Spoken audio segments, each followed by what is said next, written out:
esse leproso, nem muito menos o que simbolizava a lepra naquela época. Para um judeu, a lepra para um judeu era muito mais do que uma enfermidade. A lepra era considerado uma condenação, uma maldição, e aquele que estava leproso deveria sair da sociedade, da convivência dos demais, e estar instalado numa cidade de refúgio. E ali, se ele não fosse restaurado ou curado da sua lepra, ele ficaria até a sua morte. Mas o desejo do meu coração, quando essa manhã o Espírito Santo aqueceu a minha alma com esse texto, não foi tão somente a veracidade do que está acontecendo aqui, era muito mais do que uma evidência de uma cura. Aqui era Jesus inserindo ele novamente na sociedade, Jesus colocando aquele homem em ponto de igualdade a todos, porque se aquele homem, na condição que ele estava, se passasse alguém por perto dele, ele tinha que gritar em alta voz: leproso. Ele gritava leproso para que ninguém pudesse ter contato com ele. Se ele tivesse em algum lugar público e se tocasse alguém, tá? Essa pessoa, como Jesus era nazireu, era considerado impuro. Mas a oportunidade chegou na vida desse homem, pelo qual ele recebe um grande milagre na sua vida, quando ele implora a Jesus para que Jesus pudesse purificá-lo. Veja bem, ele tinha consciência do que representava aquela marca, aquele sofrimento, aquilo que ele carregava.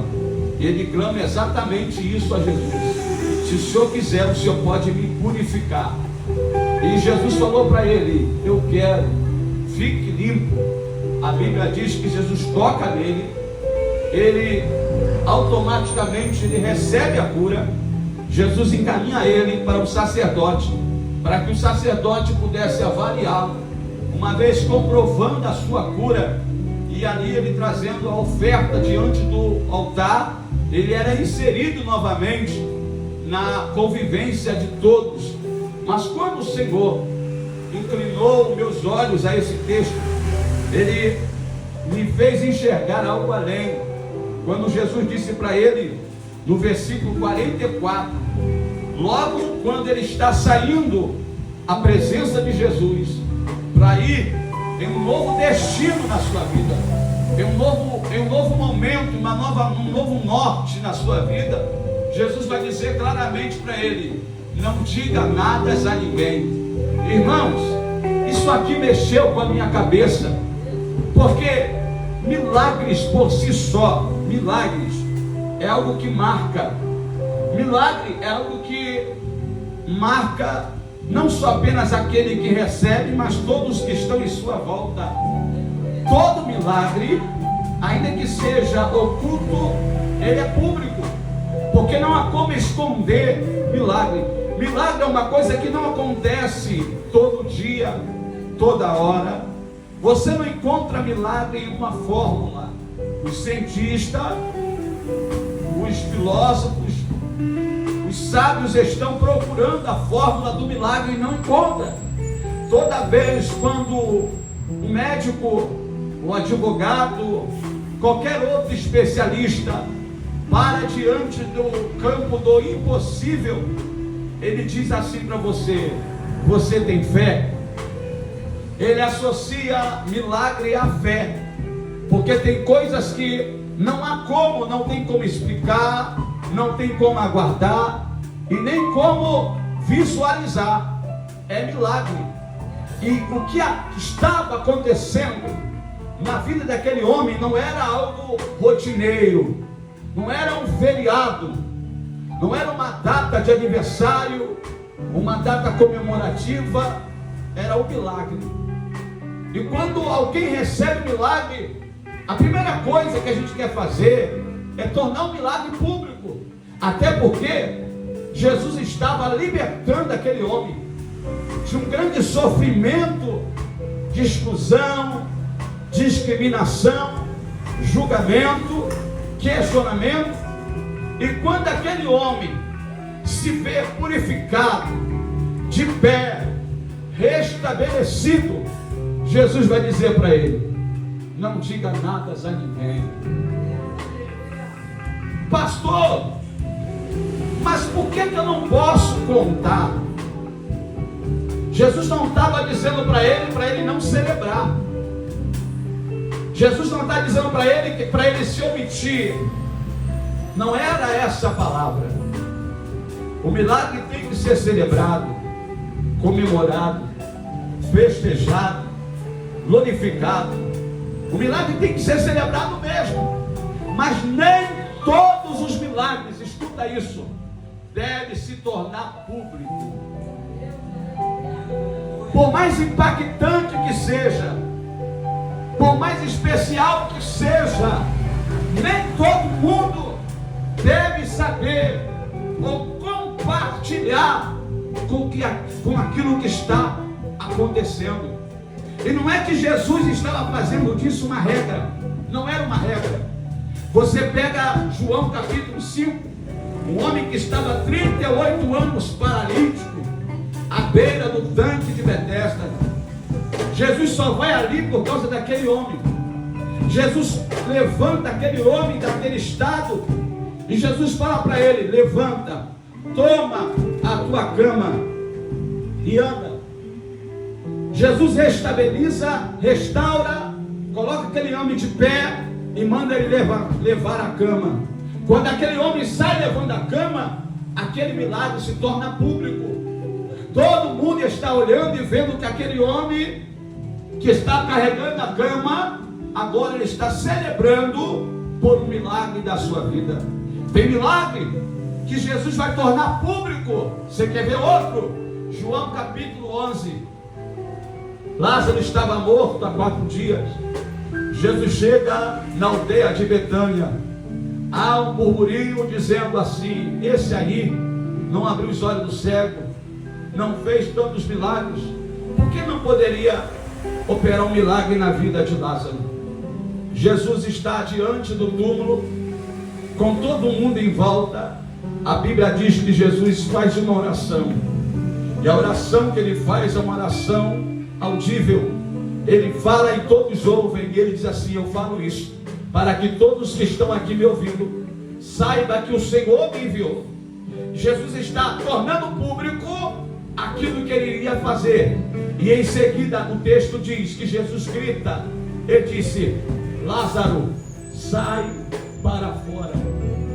Aquele milagre foi tão impactante que diz o texto no capítulo 12, no capítulo seguinte, que havia uma festa, havia um banquete.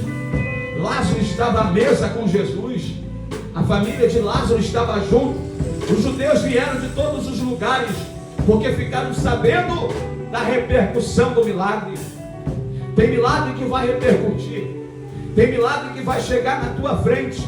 O texto diz, João capítulo de número 5 ainda, ou 4, a cura do oficial.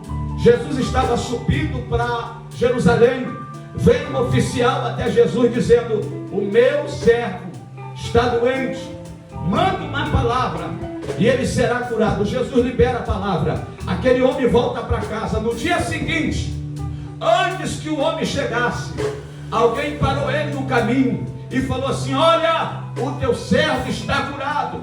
Aquele homem perguntou: a que horas foi? A resposta foi ontem, na hora que o Senhor liberou a palavra. Tem milagre que vai chegar na tua frente, tem milagre que vai vir como resposta na boca de terceiros para você. Tem milagre que vai repercutir muito.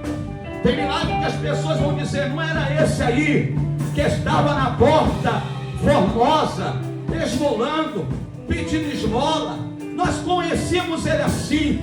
Não é esse? Como é que esse homem está de pé, andando, saltando? Tem milagre que vai espantar muita gente.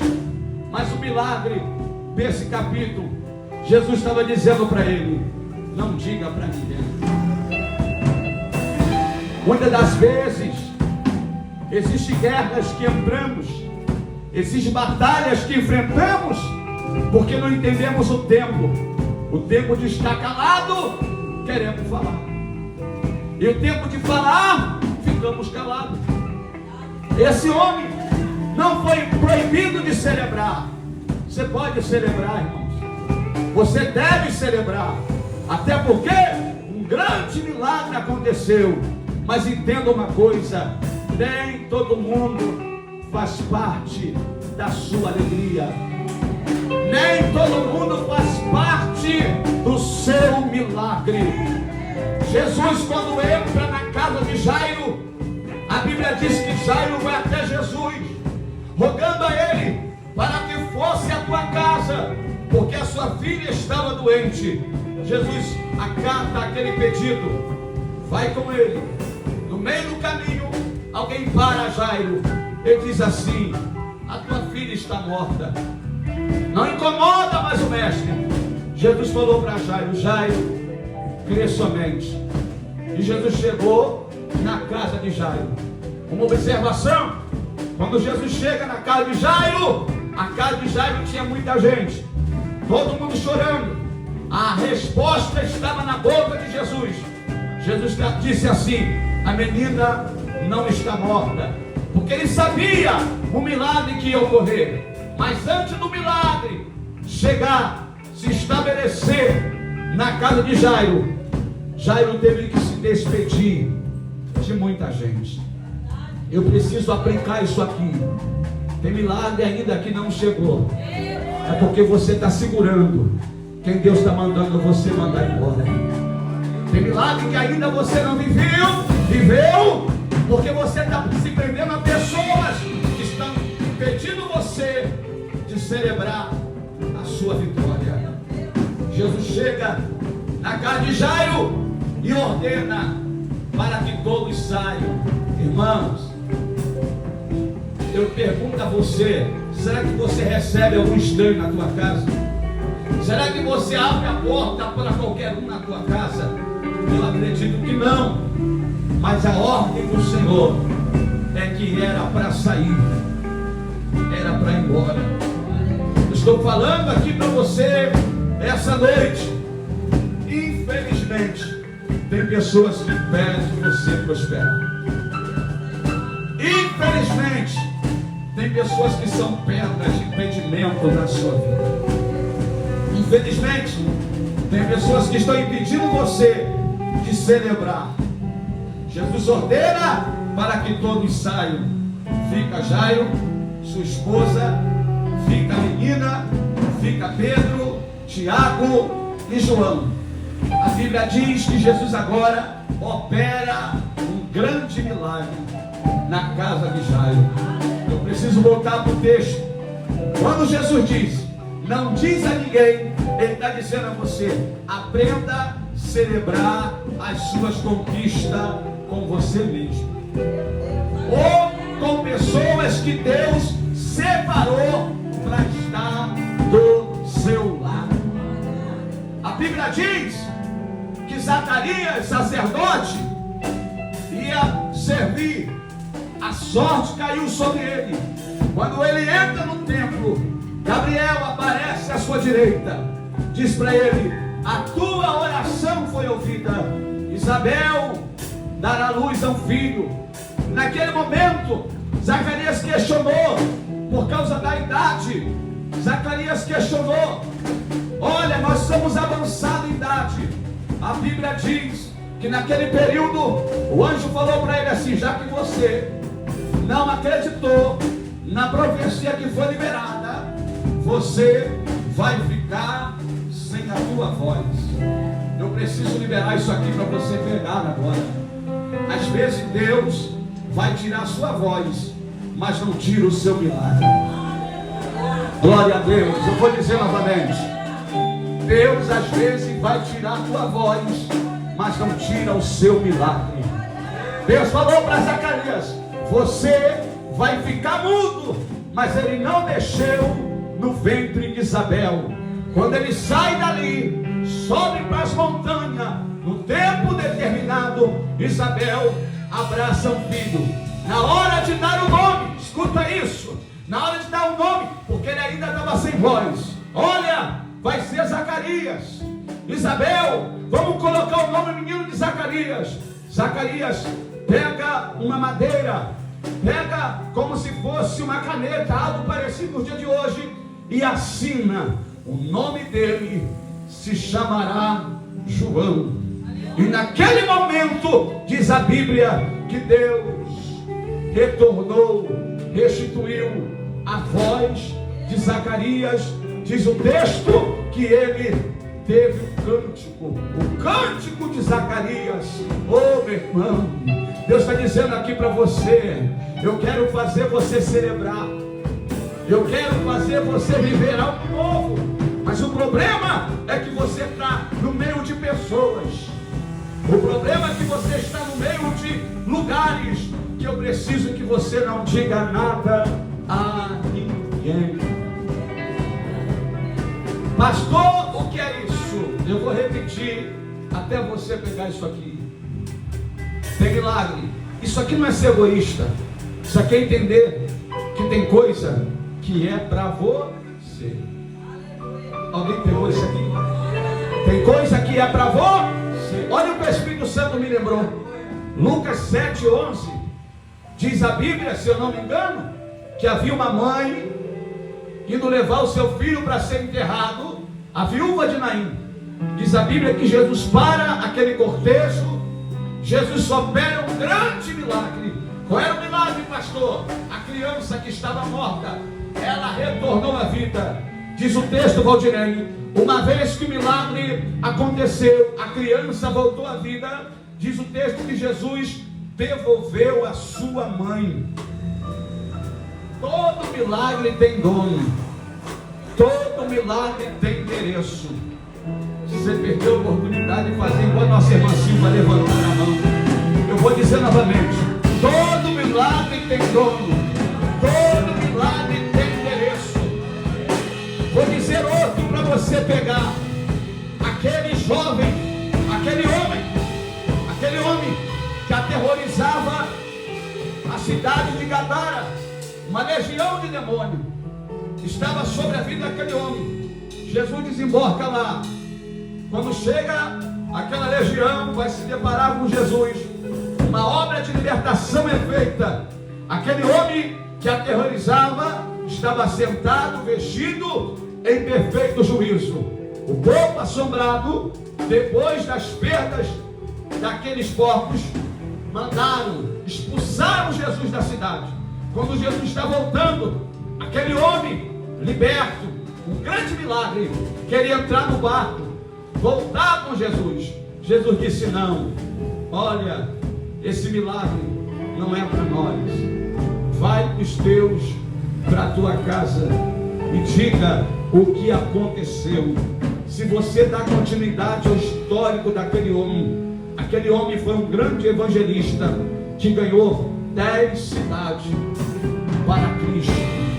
Eu estou dizendo aqui novamente, quando ele diz aqui, não diga nada para ninguém, ele não está dizendo que não vai acontecer. Ele está dizendo que esse milagre é seu. Ele está dizendo que esse milagre deve ser celebrado dentro da tua casa. Esse milagre deve ser celebrado por você mesmo. Esse milagre é para quando você sair daqui e por teu travesseiro você sentir aquele gozo, aquela alegria. Esse milagre é para quando você levantar amanhã, você vai dizer: eu recebi de Deus. Esse milagre é para quando você chegar no teu trabalho, alguma coisa aconteça e você está dizendo: é meu. Deus falou que ia me dar, Deus falou que ia fazer. Esse milagre é seu. Aprenda a celebrar o que é teu, porque o que é teu ninguém vai tirar da tua mão. Quem recebe essa profecia é teu. Daí eu tenho um recado para você: ninguém vai tirar o que é teu, ninguém vai roubar o que é teu. pode se levantar um invejoso, a feiticeira pode ir para a encruzilhada, pode tentar de tudo quanto é lado. Se ele determinou a sua vitória, se ele liberou o seu milagre, ninguém vai sabotar o que é teu. Isaías 43:13, para você descansar e morar para casa, ainda antes que houvesse dia. Diz o texto: eu sou. Ninguém pode escapar das minhas mãos. Oh glória! E operando Deus. Ah, meu irmão. Ah, se você entender isso, você não vai ter medo de nada mais. Se você entender isso, se Deus determinou para você, a porta vai ficar aberta. Se Deus determinou para você, nada e nem ninguém vai mexer com aquilo que é teu, porque operando Deus, ninguém impedirá. Diga: eu recebo, eu recebo. Aleluia. Fica de pé comigo.